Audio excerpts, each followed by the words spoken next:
Assalamualaikum warahmatullahi wabarakatuh. Perkenalkan, nama saya Maudian Mafira dengan NIM A1H119035. Poin pertama mengenai konsep pembelajaran. Nah, teman-teman berbicara mengenai konsep pembelajaran, di sini saya menemukan ada 6 poin, yaitu poin pertama membahas mengenai pengertian pembelajaran. Poin kedua, tujuan pembelajaran. Ketiga, prinsip-prinsip belajar. Keempat, metode belajar. Kelima, tahapan-tahapan pembelajaran. Dan poin keenam itu poin terakhir membahas mengenai faktor yang mempengaruhi pembelajaran. Nah, pengertian pembelajaran. Kata pembelajaran berasal dari kata dasar belajar yang mendapatkan awalan pen dan akhiran an. Menurut Muhabidin Syah, beliau mengatakan belajar mempunyai arti tahapan perubahan seluruh tingkah laku individu yang relatif menetap sebagai hasil pengalaman dan interaksi dengan lingkungan yang melibatkan proses kognitif.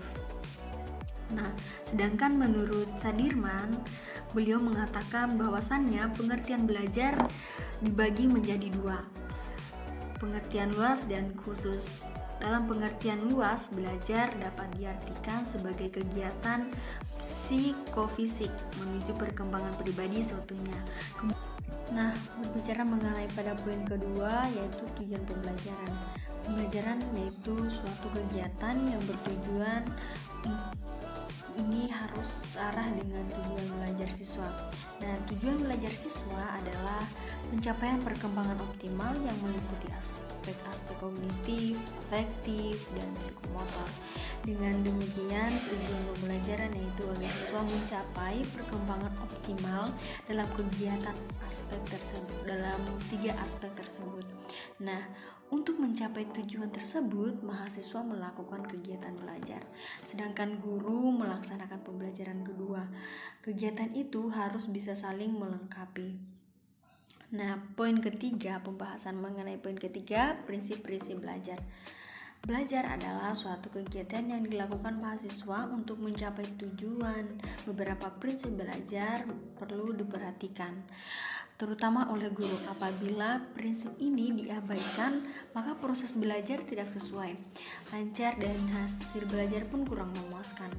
Adapun prinsip-prinsip yang terkait dengan proses belajar, diantaranya adalah prinsip-prinsip yang terkait dengan proses belajar, diantaranya ada beberapa poin. Poin pertama, perhatian dan motivasi. Kedua, keaktifan. Keempat, keterlibatan langsung siswa. Dan D, pengulangan belajar. Kemudian poin selanjutnya menyebutkan materi pelajaran yang menantang dan merangsang. Kadang-kadang siswa tidak tertarik mempelajari materi pelajaran. Untuk menghindari gejala ini, guru harus memilih dan mengordinasi materi pelajaran tersebut. Nah, poin selanjutnya, balikan dan penguatan terhadap siswa. Lanjut. Nah, teman-teman, pada poin keempat ini membahas mengenai bagaimana nih metode pembelajaran. Nah, sebelum kita mengetahui metode-metode apa saja, kita perlu tahu apa itu metode pembelajaran. Nah, saya akan menjelaskan metode pembelajaran, yaitu merupakan sebuah sarana yang ditempuh dalam mencapai tujuan tanpa pemilihan metode yang relevan dengan tujuan yang akan dicapai. Kemudian, maka akan sulit untuk mewujudkan. Oleh karena itu, kombinasi dalam ketepatan dalam pemilihan metode sangat diperlukan. Dalam pembelajaran, ketepatan metode sangat bergantung pada tujuan dan pelaksanaan. Nah, teman-teman, tadi kan kita sudah bahas mengenai artian dari metode pembelajaran pada poin keempat, konsep pembelajaran. Jadi kita mesti paham dulu nih apa metode pembelajaran itu, lalu bisa kita terapkan pada seorang anak. Nah, lalu metode-metode apa saja yang bisa kita terapkan pada seorang anak, lalu aspek apa saja yang bisa kita terapkan. Nah, teman-teman, kita bisa menerapkan 4 metode pada seorang anak, yaitu metode pertama membahas mengenai metode dialog, kedua metode cerita, ketiga metode nasihat, dan keempat metode ganjaran dan hukuman. Pertama yaitu metode dialog. Metode dialog ini dia membahas mengenai bagaimana menerapkan metode pendidikan melalui proses interaksi seperti komunikasi, dialog. Metode ini terinspirasi dari seperti ayat-ayat Al-Quran, misalnya ayat yang menceritakan kisah Nabi Ibrahim dan kaumnya yang menyembah berhala. Lalu pada metode kedua membahas mengenai metode cerita. Nah, metode cerita ini dia dalam penjelasannya metode yang dalam aplikasinya bertujuan untuk membangkitkan pikiran, perasaan pada peserta didik sehingga secara perlahan dia memiliki respon tertentu pada nilai-nilai yang tersandung dalam cerita itu. Dan teman-teman sudah tidak diragukan lagi bahwa kisah memiliki fungsi seperti dalam pembentukan jiwa peserta didik itu sangat ambil peran dalam metode ini. Nah, ketiga metode nasihat. Metode nasihat ini dia oleh sebagian ahli dikategorikan sebagai metode tradisional. Melalui metode nasihat diharapkan peserta didik terdorong untuk melakukan yang baik dan meninggalkan yang buruk. Aplikasi dari metode ini dapat dilakukan secara langsung, memberitahukan kepada peserta didik tentang mana yang baik dan mana yang buruk. Perlu kita memberikan pemahaman pada anak mengenai itu mulai dari usia dini, teman-teman. Itu adalah mudah untuk pembentukan dari seorang anak. Lalu pada metode keempat, metode ganjaran dan hukuman. Nah, metode ganjaran dan hukuman ini merupakan metode yang efektif untuk memberikan motivasi dan menanamkan rasa disiplin pada seorang anak, karena secara faktual metode ini menyentuh kebutuhan individu. Pada seorang peserta didik yang menerima ganjaran akan memahami kalau dia itu sebagai tanda penerimaan kepribadiannya, sehingga menimbulkan perasaan aman. Rasa aman tersebut adalah salah satu kebutuhan psikologis, sedangkan mengenai hukuman adalah sesuatu yang tidak disenangi dan dapat mengurangi rasa aman. Mungkin itu saja materi yang saya sampaikan. Selanjutnya saya serahkan kepada teman kelompok saya. Assalamualaikum warahmatullahi wabarakatuh. Perkenalkan, nama saya Fitri Asmayanti, NIM A1H1170048. Baiklah, saya langsung saja membacakan materinya. 5 tahap-tahap pembelajaran. Tugas mengajar guru yang suksesif menjadi 3 tahap. Tahap-tahap tersebut adalah tahap sebelum pengajaran, tahap pengajaran, dan tahap sesudah pengajaran. Adapun yang guru lakukan untuk masing-masing tahap tersebut dapat diuraikan sebagai berikut. Tahap sebelum pengajaran adalah tahap di mana guru harus menyusun program tahunan, program semester, program satuan pelajaran, dan perencanaan program pengajaran. 4. Pemilihan pengalaman belajar guru harus bisa memberikan contoh empiris positif kepada siswa, karena semua itu berkesan dalam jiwa siswa. 5. Pemilihan bahan dan peralatan belajar. 6. Mempertimbangkan jumlah dan karakteristik anak didik. Jumlah anak didik di kelas mempengaruhi suasana kelas, dan harus disadari variasi tingkat berpikir dan kepribadian yang berbeda. Menurut guru, harus lebih sabar dan lebih inovatif dalam pembelajaran. 7. Mempertimbangkan jumlah jam pelajaran yang tersedia. Masalah waktu itu berhubungan dengan kedisiplinan dalam mengajar sehingga guru dapat mempersiapkan bahan pelajaran. 6. Faktor yang mempengaruhi pembelajaran.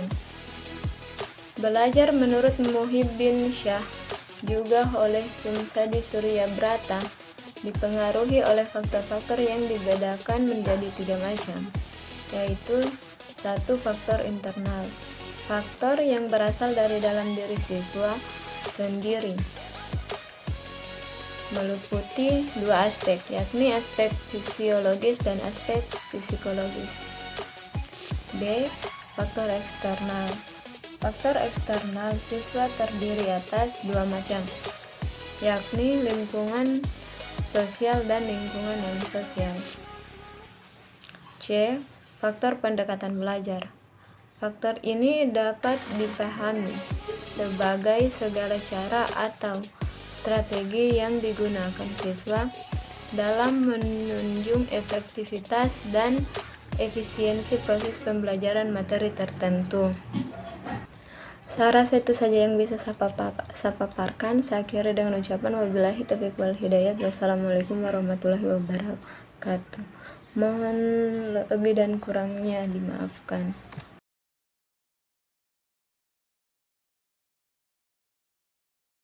Bismillahirrahmanirrahim. Assalamualaikum warahmatullahi wabarakatuh.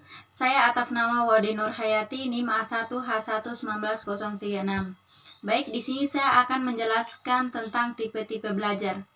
Langsung saja ke poin pertama, tipe belajar secara visual. Mungkin kita sering menyaksikan anak-anak yang mampu mempelajari sesuatu dengan cara melihat objek yang dipelajarinya. Ada anak yang suka belajar dengan cara melihat bedanya secara langsung atau membaca. Nah, karena memiliki kekuatan dalam hal melihat, anak tersebut umumnya memiliki ciri cepat mengingat jika ia pernah melihat. Selain itu, dia tidak mudah terganggu oleh suara atau suasana. Oleh karena itu, orang tua dan guru sangat penting untuk memfasilitasi mereka dalam belajar dengan cara menyediakan gambar, bacaan, benda konkret, warna-warni, bahkan sumber bacaan yang menarik bentuk dan warnanya. Nah, di sini juga orang tua dan guru perlu sering melakukan demonstrasi. Poin kedua, tipe belajar dengan cara mendengarkan atau auditory. Nah, anak-anak semacam itu akan mengandalkan indera pendengaran dalam hal mempelajari sesuatu. Mereka memiliki kekuatan dalam menghafal berbagai konsep. Anak-anak yang bertipe auditori pada umumnya memiliki ciri mampu mengingatkan dengan baik. Jika mereka telah mendengarkan, hanya melemahkannya. Mereka tak mampu belajar di tempat yang berisik.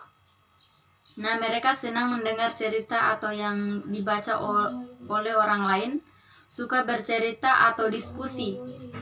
Nah, hebatnya mereka mampu mengulang dengan baik cerita yang didengar. Hanya melemahkannya, mereka malas membaca petunjuk, tidak suka memperhatikan lingkungan sekitarnya. Mereka juga kurang dalam hal mengarang dan menulis. Maka guru harus memiliki metode yang tepat dalam mengajar, misalnya metode ceramah, auditori, diskusi, bercerita. Biasanya cocok untuk mereka ketimbang metode lainnya. Nah, poin ketiga, tipe belajar dengan gerak atau kinetik. Nah, anak-anak yang bertipe belajar kinetik lebih mengandalkan gerakan. Itu berupa gerakan anggota tubuh atau benda-benda lainnya yang dilihatnya. Pelajaran dan metode belajar yang lebih banyak melibatkan gerakan di antaranya oleh olahraga, seni tari, seni menyanyi, drama, musik, percobaan, dan lain sebagainya. Nah, anak-anak yang bertipe belajar kinetik memiliki ciri umum, suka memperhatikan atau meniru gerakan seseorang. Contohnya, seorang anak kecil begitu asiknya memperhatikan gerakan bibir seseorang yang tengah menghafal doa atau bernyanyi, seakan dia tidak mendengar apa yang diucapkan oleh orang tersebut, tetapi lebih fokus memperhatikan dengan seksama gerakan bibir atau mulut seseorang. Namun kenyataannya dia bisa meniru apa yang dilakukan oleh orang tersebut. Ia lebih terkesan dengan gerakan ketimbang mendengarkan. Poin keempat, tipe global, yakni tipe anak yang dalam memahami sesuatu cenderung melihatnya secara menyeluruh, menghubungkan suatu objek dengan objek lain. Ia merasa kesulitan jika harus belajar sesuatu secara sepotong-sepotong. Ia harus melihat dan memperhatikan dahulu setiap objek yang akan dipelajari secara global atau menyeluruh, bukan hanya sebagian-sebagian. Ini sebabnya dia memiliki kecenderungannya memandang sesuatu untuk ditelah secara detail. Anak-anak yang memiliki tipe belajar global memiliki ciri umum. Di antaranya mampu melaksanakan tugas lebih dari satu. Dia mampu bekerja sama dengan baik, sensitif dan mampu melihat permasalahan dengan baik, serta mampu mengutarakan dengan kata-kata tentang apa yang dilihatnya. Hanya saja mereka memiliki kelemahan tertentu. Pada umumnya mereka memiliki kecenderungan kurang rapi. Jika ia bekerja, banyak yang berkeserakahan, serta banyak yang dipikir. Selanjutnya poin kelima, tipe belajar analistik. Gaya belajar yang cenderung ingin menelaah. Anak-anak yang memiliki gaya tersebut umumnya memiliki kecenderungan menganalisis atau mengkaji sesuatu secara rinci dan cermat.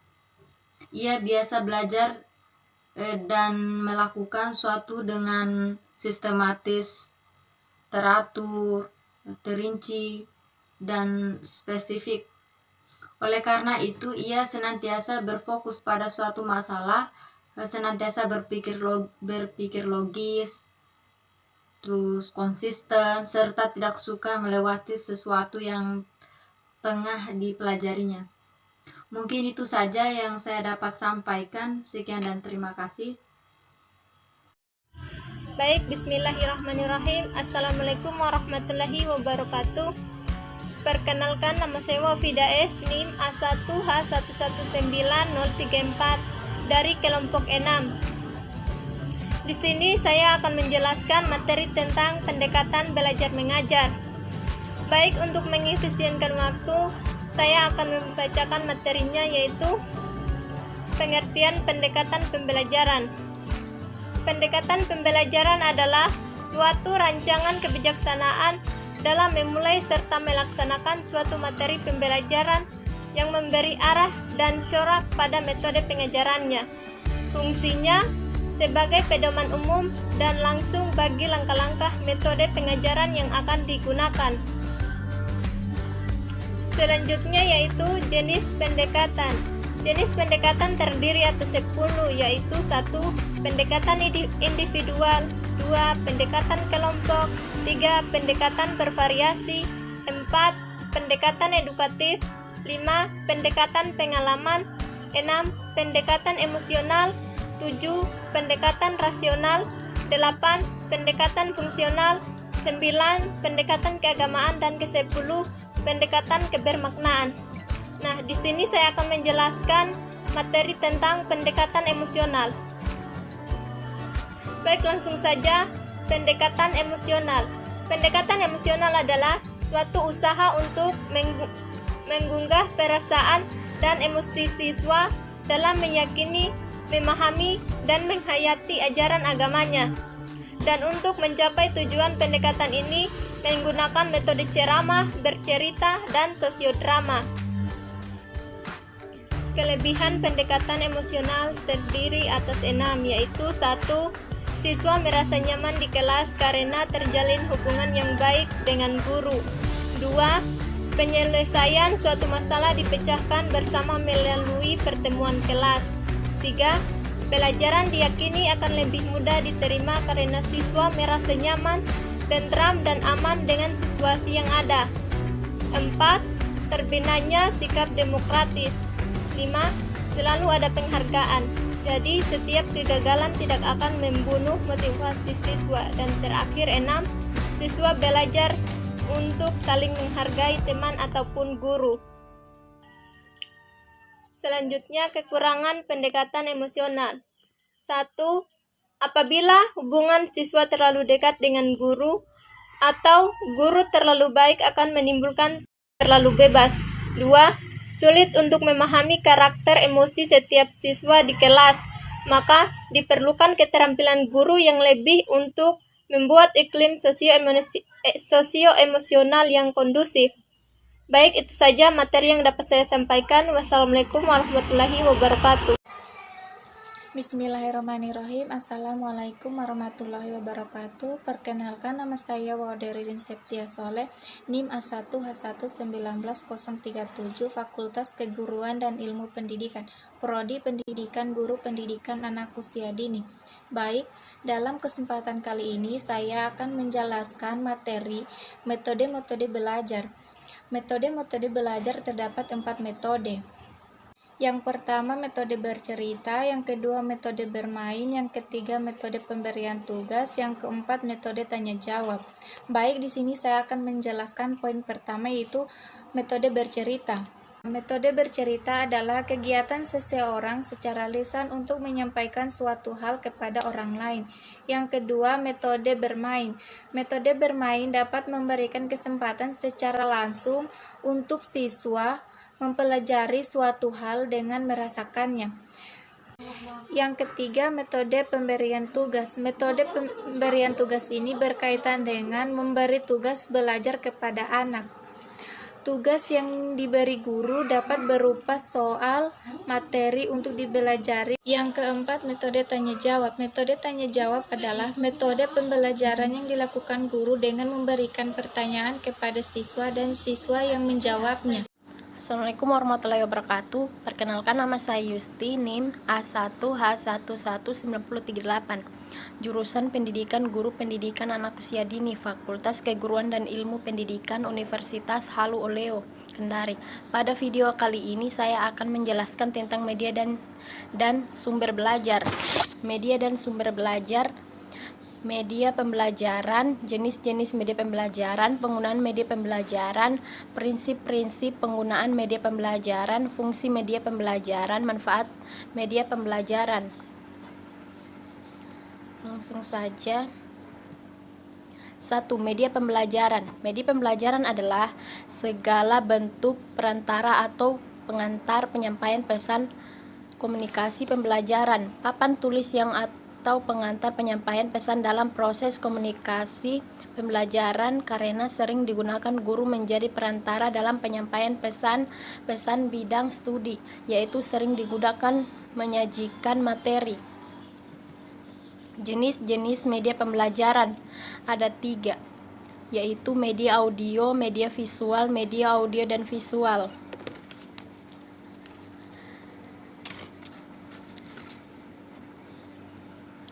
1. Media audio yaitu jenis media pembelajaran yang menggunakan kemampuan indera, telinga, atau pendengaran audio.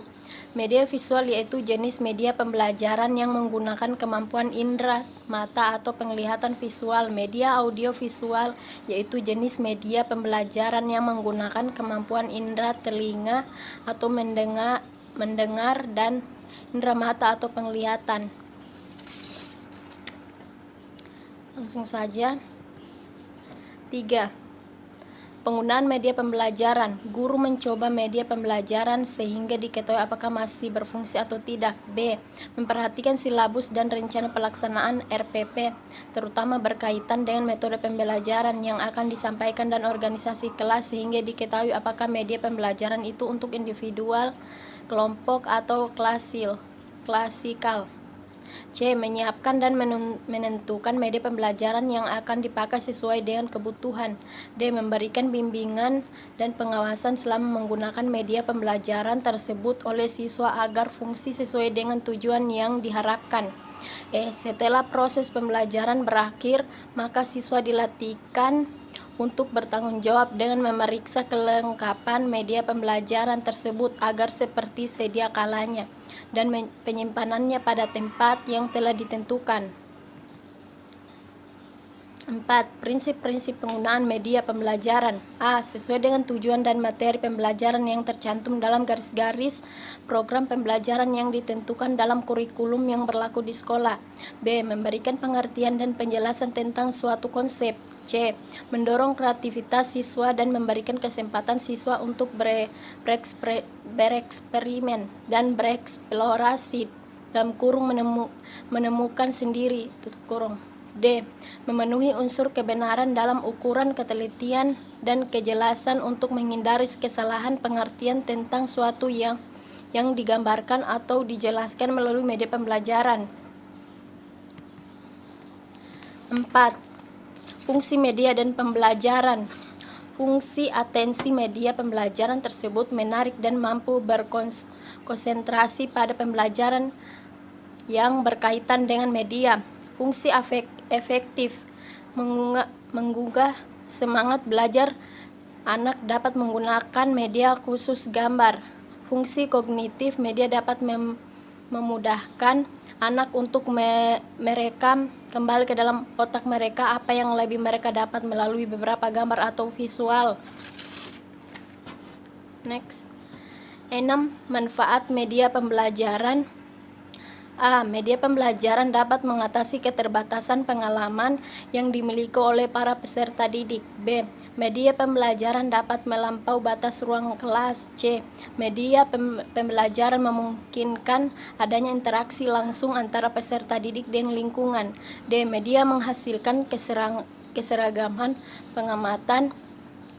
Media dapat menanamkan konsep dasar yang benar, konkret, dan realistis.